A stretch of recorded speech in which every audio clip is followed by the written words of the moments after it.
আল্লাহ রাব্বুল আলামিন বললেন,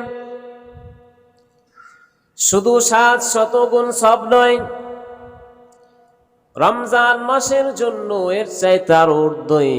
কেন? কারণ কি এত ঊর্ধ্বে কেন? আল্লাহ রাব্বুল আলামিন জানাই দেন, রমজান মাসে আমার বান্দারা সামনে খানা দেখে খানা খায় না, সামনে স্ত্রী দেখে মিলন করে না, খানা পিনা, যৌন সম্ভোগ, কত মানুষে বিড়ি খাইতো, সিগারেট খাইতো, দুর্গন্ধযুক্ত মুখে টানতো, রমজানের রোজার কারণে আজকের ওগুলাও পানাহার করে না।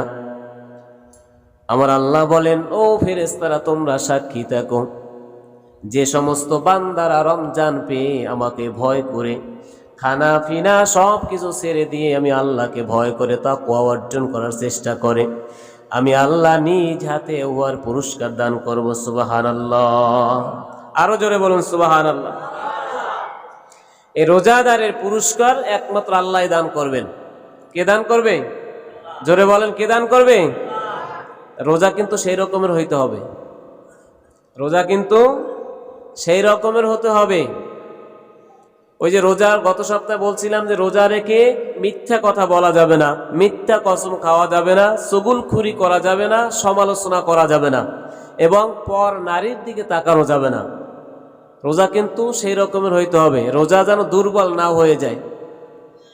আর রোজা হচ্ছে একটা ঢাল স্বরূপ। অকালা সাল্লাল্লাহু আলাইহি ওয়াসাল্লাম, লিকুল্লি শাইইন যাকাতুন ওয়া যাকাতুল জাসাদিস সাওম।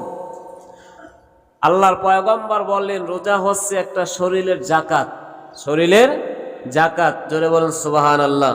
প্রত্যেক জিনিসের জাকাত আছে, টাকা পয়সার জাকাত আছে, ধন সম্পদের জাকাত আছে, গরু বাছুরের জাকাত আছে, ক্ষেত খামারের জাকাত আছে। কাজেই এই শরীরেরও একটা জাকাত।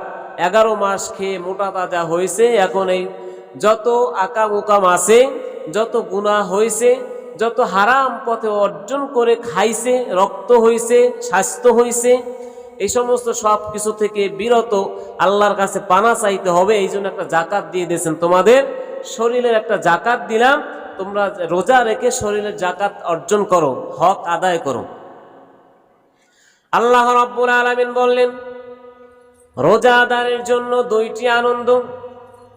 1 নাম্বার আনন্দ হচ্ছে ইফতারের সময়, 2 নাম্বার আনন্দ হচ্ছে মোলাকাতের সময়। 1 নাম্বার কি? ইফতারের সময়। ইফতারের সময় কেন আনন্দ? আমার আল্লাহ ফেরেশতাকে ডাক দিয়ে বলেন, ও ফেরেশতা